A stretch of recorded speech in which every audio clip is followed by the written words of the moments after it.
sit over here and I'll put two of them together. Joel from Germany, the suit, the blue jacket, he's going to go back to the city too. So, yeah. So we're going to do Canadian media will be sitting Jim. Okay. Thank you. Thank you.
Herzlich willkommen zur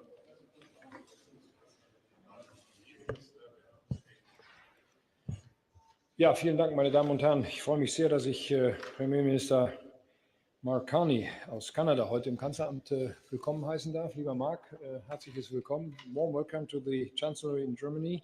Ich freue mich sehr, dass wir heute zusammenkommen. Wir haben uns das letzte Mal in Kananaskis in Kanada in der Nähe von Calgary, deiner Heimat, gesehen beim G7-Treffen. Das war ein sehr erfolgreicher G7-Gipfel. Dank auch noch einmal für die sehr erfolgreiche Präsidentschaft in der G7. Kanada hat es geschafft, die 7 großen Industrienationen bei einer ganzen Reihe von Themen auf einen gemeinsamen Nenner zu bringen. Sie erinnern sich möglicherweise an die gemeinsamen Erklärungen, die wir zum Abschluss dieses Treffens in Kanada vor einigen Wochen abgegeben haben. Wir haben heute die Gelegenheit genutzt, über den Ausbau unserer bilateralen Beziehungen zu sprechen. Deutschland und Kanada teilen eine große Schnittmenge an gemeinsamen Interessen und auch an gemeinsamen Werten. Wir sind uns deshalb darüber einig, dass wir unsere Zusammenarbeit weiter intensivieren wollen. Ich will dazu 3 Bereiche besonders hervorheben. Erstens den Bereich der Verteidigungsindustrie. Wir sind Verbündete in der Nordatlantischen Allianz und wollen unsere Zusammenarbeit hier bewusst über den Atlantik auch hinaus ausbauen. Zweitens, wir werden auch den bilateralen Handel stärken. Kanada war ja Partnerland bei der diesjährigen Hannover Messe, bei der Hannover Messe Industrie. Es geht hier um Zukunftstechnologien wie KI, Digitalisierung, Robotik. Wir wollen neue Partnerschaften schmieden. Und drittens, ich begrüße den kanadischen Wunsch, noch enger mit Europa zusammenzuarbeiten. Beim EU-Kanada-Gipfel im Juni haben wir dazu bereits die Weichen gestellt, auch mit der Unterzeichnung einer Sicherheits- und Verteidigungspartnerschaft. Und in diesem Zusammenhang ist es gut, dass das CETA-Freihandelsabkommen nun einen Rahmen für unseren Handel bietet. Dieses Abkommen ist nun endlich in Kraft und es hat auch die ersten Wirkungen bereits erzielt. Seitdem es in Kraft getreten ist, hat das Handelsvolumen zwischen Europa und Kanada um rund 1/3 zugenommen. Das zeigt, wie Freihandelsabkommen auch im gegenseitigen Interesse Wirkungen erzielen können. Dieses Abkommen ist ein echter Wachstumsmotor und wir wollen dieses Instrument weiter nutzen. Unsere Wirtschaftsminister unterzeichnen heute eine deutsch-kanadische Absichtserklärung zur Zusammenarbeit im Rohstoffbereich. Auch das ist eine Zusammenarbeit, die ich sehr begrüße und die wir unterstützen. Das ist ein guter Schritt, um unsere Volkswirtschaften zu stärken und auch sicher zu machen. Ja, und unvermeidlich das Thema Ukraine beschäftigt auch uns. Lieber Mark, du hast vor deiner Reise nach Berlin die Ukraine besucht. Du schlägst damit eine Brücke auch in einem sehr wichtigen historischen Augenblick. Wir stehen gemeinsam seit dem ersten Tag des russischen Überfalls auf die Ukraine zusammen. Uns ist wichtig, dass wir angesichts dieses Angriffs auch die euroatlantische Sicherheitsordnung stärken. Wir haben heute uns zu den diplomatischen Bemühungen abgestimmt, die Waffen in der Ukraine nun endlich zum Schweigen zu bringen. Wir unterstützen die diplomatischen Anstrengungen von Präsident Trump, Russlands Angriffskrieg zu beenden. Das Ergebnis muss ein gerechter und dauerhafter Frieden sein, der ukrainische und auch euroatlantische Sicherheitsinteressen schützt. Wir haben schließlich 2 Fragen intensiv beraten. Erstens, wie kann der Weg zu einem Gipfel unter Beteiligung von Präsident Zelensky aussehen? Wir wissen, dass das ein schwieriger Weg ist. Zweitens, welche Sicherheitsgarantien bedarf es, damit ein Gipfel auch einen Durchbruch zu wenigstens einem Waffenstillstand, der andauert, bringen kann? Präsident Zelensky hat in Washington in der letzten Woche deutlich gemacht, er ist bereit, sich mit Putin schon in den nächsten Tagen an einen Tisch zu setzen. Es ist jetzt Moskau am Zug. Wenn es dem russischen Präsidenten ernster meint ist, damit ist dem Töten ein Ende zu machen, dann nimmt er das Angebot an. Bleibt dieser Schritt der russischen Seite aus, dann braucht es noch mehr Druck. Für diesen Fall arbeiten wir in der Europäischen Union an weiteren Sanktionen. Der amerikanische Präsident hat weitere Strafzölle ja auch seinerseits nicht ausgeschlossen. Ja, meine Damen und Herren, um die Chancen auf einen erfolgreichen Gipfel zu erhöhen, entwickeln die Europäer, die Vereinigten Staaten von Amerika mit den ukrainischen Partnern mögliche Sicherheitsgarantien. Auch darüber haben Mark Carney und ich soeben gesprochen. Solche Sicherheitsgarantien für die Ukraine müssen stark und zuverlässig sein. Es sind Sicherheitsgarantien, die zuallererst das Ziel haben müssen, die ukrainische Armee auf Dauer in die Lage zu versetzen, das Land zu verteidigen. Alle weiteren Fragen können erst dann gestellt und beantwortet werden. Abschließend, lieber Mark, dein nächster Halt ist Lettland. Dort übernimmt Kanada als Führungsnation Verantwortung bei der Verteidigung der NATO-Ostflanke. Wir haben, wie Sie alle wissen, ja auch begonnen, damit eine Brigade in Litauen aufzustellen. Das zeigt, wie eng wir auch hier kooperieren mit den baltischen Staaten. Und das zeigt, unsere Allianz ist und bleibt transatlantisch. Kanada trägt dazu in besonderer Weise bei. Und dafür möchte ich mich bedanken. Das ist eine wirklich sehr gute partnerschaftliche, auch persönlich freundschaftliche Zusammenarbeit, die ich sehr schätze. In diesem Geiste, ich freue mich auf unsere weitere Zusammenarbeit. Noch einmal sehr herzlichen Dank für deinen Besuch und herzlichen Dank dafür, dass auch Kabinettsmitglieder von dir und von uns heute zusammentreffen und das von mir bereits zitierte Abkommen, die Absichtserklärung unterzeichnen. Wir vertiefen unsere bilaterale Zusammenarbeit und wir tun das mit großer Dankbarkeit, aus tiefer Überzeugung. Kanada und Deutschland verbindet sehr viel miteinander und wir wollen auf dieser Basis unsere Zusammenarbeit auch weiter ausbauen. Great. Thank you very much, Chancellor, dear Friedrich. Thank you for your hospitality. Being here was as enjoyable as it is productive. And you know, my mind's cast back to when we renewed acquaintances in April of this year, just in April, after we were both elected. We met in Rome, and we discussed how really in a changing global environment was creating deep vulnerabilities in terms of collective security in defense, in supply chains, and how our economies have functioned. And we committed to explore common solutions at that point. And I want to pick up a bit on what the Chancellor has just said, because it shows that we're making progress on exactly those issues. And starting with collective security, it's hard to overstate how important the commitment of Germany, Canada, other NATO partners to the 5% defense spending, the bold leadership of Germany in helping to make your personal leadership and helping to make that happen for NATO as a whole, that 5% commitment. For Canada, to put it in context, this will represent a quadrupling of our defense expenditure between our last budget in 2024 and the end of this decade.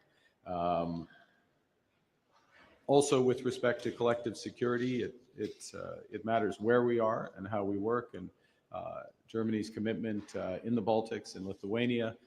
As the Chancellor just said, I will be traveling from here with colleagues to Latvia, where we have over 2,500 troops stationed and have been active over the course of the last decade. And of course, again, and with your leadership through the E3 at the Coalition of the Willing, Canada is participating in broader collective efforts to bring peace and security to Ukraine. Now, we know that peace can only come through strength. That means strength in terms of sanctions against Russia and this illegal war. It means strength in reinforcing Ukrainian armed forces, which we are both doing in terms of materiel.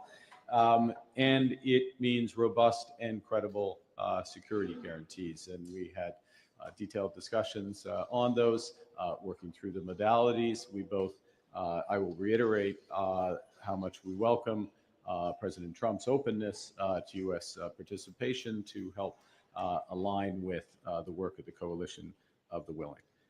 With respect to defense, I just want to say a few words.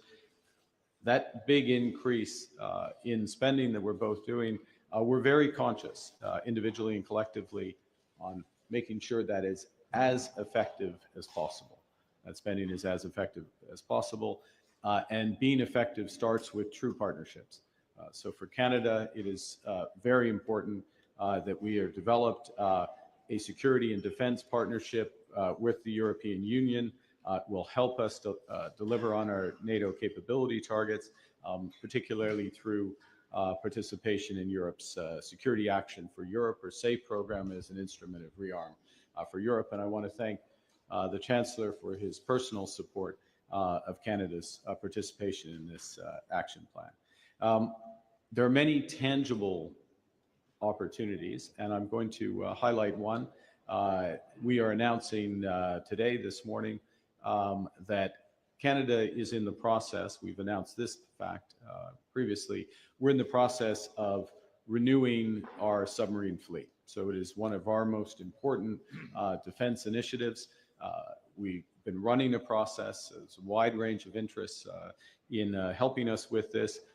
We have narrowed the list to two finalists, and I look forward, along with the Minister of Industry, Melanie Joly, who is here, and the Minister of National Defense. We will be visiting ThyssenKrupp Marine Systems facility in Kiel later today. So the German-Norwegian partnership is one of the two finalists for this, consistent with the cooperation potential that we have, and consistent with Canada fully fulfilling its responsibilities on all three of our coasts, the Atlantic, the Pacific, and of course the Arctic. And the other factor I just wanted to highlight is our joint work to bring resiliency to supply chains. One of the big vulnerabilities that's been exposed by the Ukraine war, it was exposed by COVID, it's been exposed by the changing global trade dynamics, are vulnerabilities in supply chains, including in critical metals and minerals. Now, Germany has been amongst the leaders in beginning that diversification away from China, particularly China and Russia. Canada can play a role in accelerating that diversification for Germany and for Europe. And these issues are only going to become more important. There's likely to be a fourfold increase in the demand for critical metals and minerals over the course of the next decade. Alors que Allemands et d'autres dirigeants cherchent à diversifier leurs fournisseurs de minéraux critiques, le Canada est bien placé pour répondre à leurs demandes. Avec les réserves abondantes de minéraux critiques, nous pouvons ensemble assurer un approvisionnement sûr et fiable qui permettra à nos pays de mieux se positionner pour devenir les leaders mondiaux dans ce contexte. Now, at the G7 summit that the Chancellor mentioned a few months ago in Kananaskis in my home province of Alberta, the Chancellor and I, and we were joined by others, in developing a critical minerals action plan. Basically, for this diversification to happen, you need willing buyers as well as willing sellers. And we have an initiative to help develop and stockpile those critical minerals. And that it's in that context that the Minister of Natural Resources and his counterpart will be signing a joint declaration on intent on critical minerals cooperation, so to accelerate innovation, investment, and collaboration. And in this regard, we are already seeing progress since our meeting in June. And I'm going to give just a couple examples to make this tangible. Troilus Gold Company, which is a Canadian mining company, has signed a long-term copper supply agreement with Hamburg-based Arubis AGA, one of Europe's leading smelter and recycling groups. In Quebec, Torngat Metals has entered into an MOU with VAC, which is a leader in global rare earth magnets, a lesson that our partners to the south, the Americans, have learned about the vulnerabilities in the rare earth magnet supply chain. So we're creating a rare earth magnet supply chain between Quebec, between Canada and Germany. And then in addition, RockTech Lithium, which is a Canadian-German clean tech company, accelerating decarbonization through a lithium agreement. So there's high-level declarations of intents, there's action plans, but what really matters is these transactions at the bottom.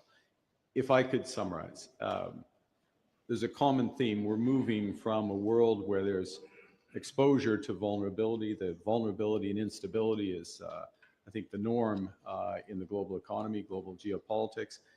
But countries like Germany, Canada, partnership with the European Union, can provide stability and prosperity for our citizens. And this, whether it's in what we've worked on today, whether it's providing security guarantees, whether it's Volkswagen's investment in Ontario or Bombardier's in aircraft hub here in Frankfurt, this partnership provides a rock and a foundation for that shared prosperity. So I thank you for your attention, and we look forward to questions. Thank you. Thank you very much.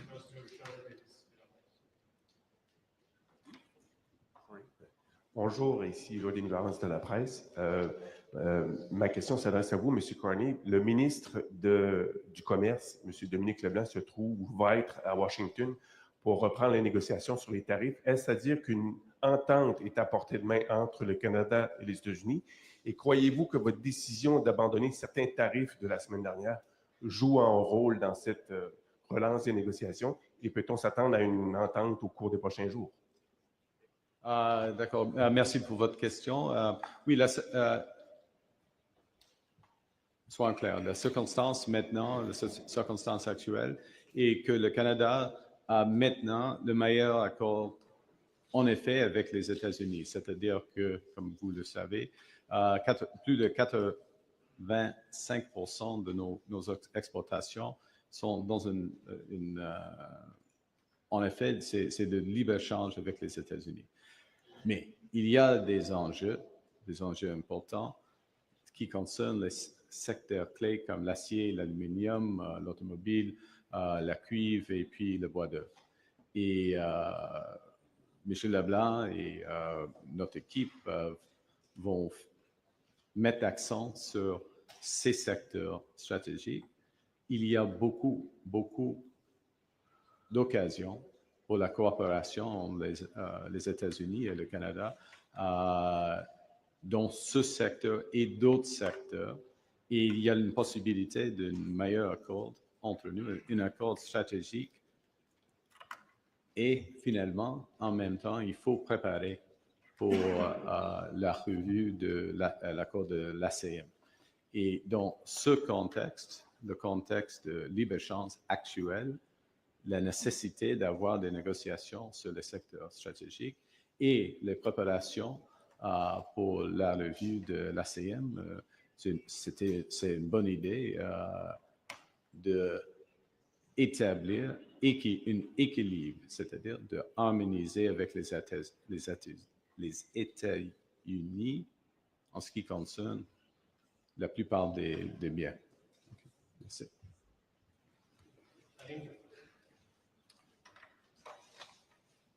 Thank you.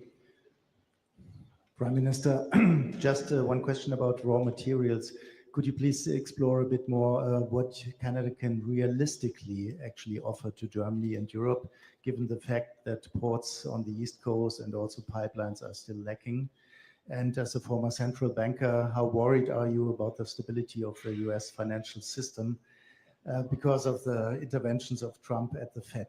Und Herr Bundeskanzler, haben Sie auch über das Thema Nahost, Israel, Anerkennung palästinensischer Staat gesprochen? Denn Kanada hat ja angekündigt, dass es im September einen palästinensischen Staat anerkennen will, genauso wie Frankreich und Großbritannien.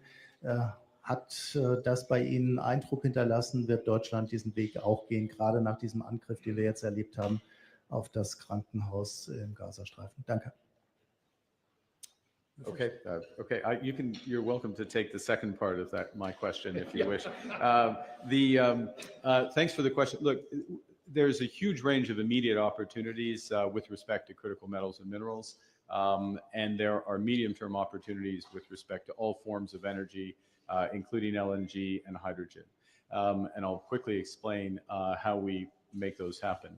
Our government is in the process of unleashing $500 billion of investment in energy infrastructure, port infrastructure, particularly intelligence infrastructure as well, with AI.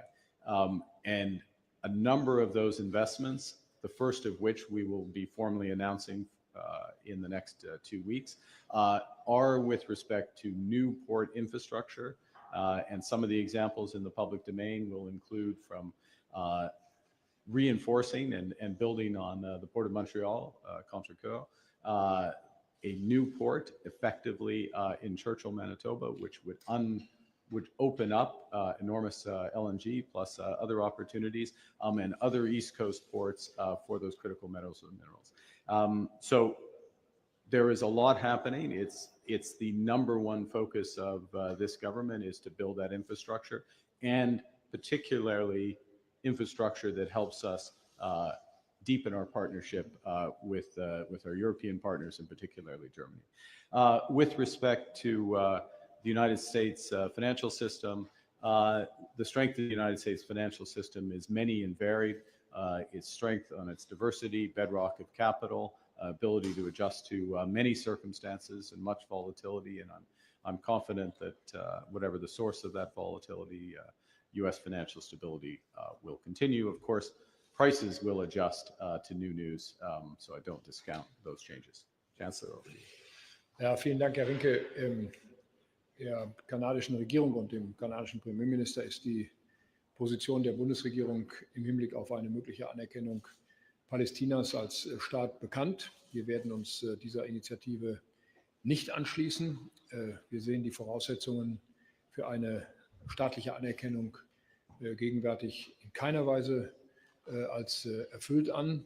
Und insofern bleibt es in dieser Frage bei unterschiedlichen Auffassungen. Die Ereignisse der letzten Tage und Stunden haben an unserer Haltung in dieser Frage nichts geändert. Wir werden diesem Schritt, wenn er denn bei der Vollversammlung der Vereinten Nationen im frühen Winter, im späten Herbst auf der Tagesordnung steht, nicht folgen. Aber noch einmal, die unterschiedlichen Auffassungen dazu sind beiden Regierungen bekannt.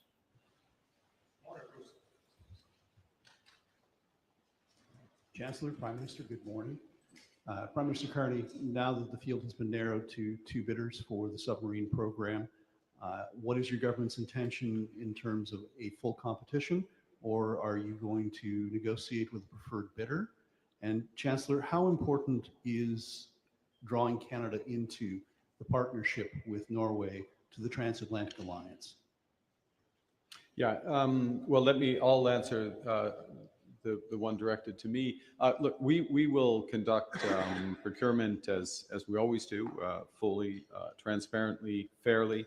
So as I mentioned in my remarks, the minister and I will be visiting in Kiel later today, and as it happens in October, we'll be visiting the Korean facility. So even from that perspective, not that I am the technical expert, Minister has more technical expertise. I'm not the technical expert on submarines, but even from that perspective, just to have the assurance of a level playing field in terms of access and information. But I'd stress that these both 2 bidders, and since I'm in Germany, I'll refer to the German-Norwegian consortium, meet all the technical requirements, the capability requirements. That's why we've been able to accelerate the process. There's a clear difference in their ability, the 2 finalists, to meet those technical requirements, which are very demanding, because in Canada, submarine means weeks under the sea ice, as well as in the Pacific at the same time. So we need to be able to have year-round fleets in all 3 coasts under quite demanding conditions. So that's how the field narrows quite quickly. So it's a testament to both of these companies, both of these consortia, that they qualify. But the one other element that I would mention, which is, and I know the Chancellor is very conscious of this as well, is that our governments will be spending rightly a great deal of money to make our citizens more secure, to make the world more secure, to work with our allies to make the world more secure. We want to spend that as effectively as possible, so interoperability and cooperation is important, and we want to have the maximum economic benefits in our economies as well. So those will be important considerations. En français, très rapidement, très brièvement, si je peux. Le processus va être équitable et transparent, comme d'habitude, mais on va ajouter quelques considérations et la plus importante sera les bénéfices économiques au Canada et la capacité d'avoir interoperability en anglais, en effet, avec nos partenaires. Et point final, je veux faire un témoignage le consortium d'Allemagne, Norvège et puis de la Corée, parce que les spécifications sont très, très difficiles dans cette concurrence. Merci. Ich bin dankbar, dass Premierminister Mark Carney gleich das Unternehmen DKMS in Kiel besucht. Ich werbe dafür, und zwar gar nicht mal nur aus der Sicht der deutschen Industrie, sondern auch aus der Perspektive heraus der Vereinheitlichung der Systeme und der höheren Stückzahlen. Wir haben einen Raum, den wir gemeinsam sichern wollen, das ist der Nordatlantik. Der verbindet uns, aber er ist auch ein Raum, den wir gemeinsam sicherheitspolitisch betrachten müssen. Und wenn wir hier zu einer gemeinsamen Lösung kommen, Sie haben Norwegen bereits angesprochen, und Kanada hinzukäme, dann wäre das ein sehr starkes Signal, dass wir zum einen auch den Nordatlantik bereit sind, in der Verteidigung zu stärken und zum Zweiten, dass wir eben Stückzahlen und Standardisierung in der Nordatlantischen Allianz vorantreiben. Ich begrüße das sehr. Sie wissen das vermutlich von mir, dass ich auch innerhalb der Europäischen Union darauf dränge, dass wir die Zahl der Systeme reduzieren und dass wir gleichzeitig die Stückzahlen nach oben bringen. Denn nur dann können wir mit dem Geld, das wir zur Verfügung stellen müssen, auch ein höchstmögliches Maß an Effizienz gewährleisten, gerade wenn es um die militärische Beschaffung geht. Deswegen ist der Besuch von Premierminister Carney in Kiel auch unter strategischen Gesichtspunkten ein ausgesprochen wichtiger Besuch.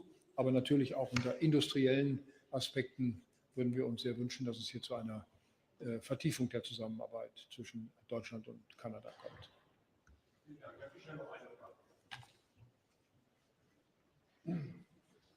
Herr Premierminister, Herr Bundeskanzler, eine Frage an Sie beide zum Thema Ukraine. Der US-Präsident hat ja in der vergangenen Woche die Erwartung geäußert, dass innerhalb von 2 Wochen ein Treffen zwischen Zelensky und Putin stattfindet. Diese Frist läuft nächstes Wochenende aus. Welche Reaktion von Trump erwarten Sie, wenn dieses Gespräch nicht zustande kommt bis nächstes Wochenende? Und welche Handlungsoptionen haben Sie dann selbst?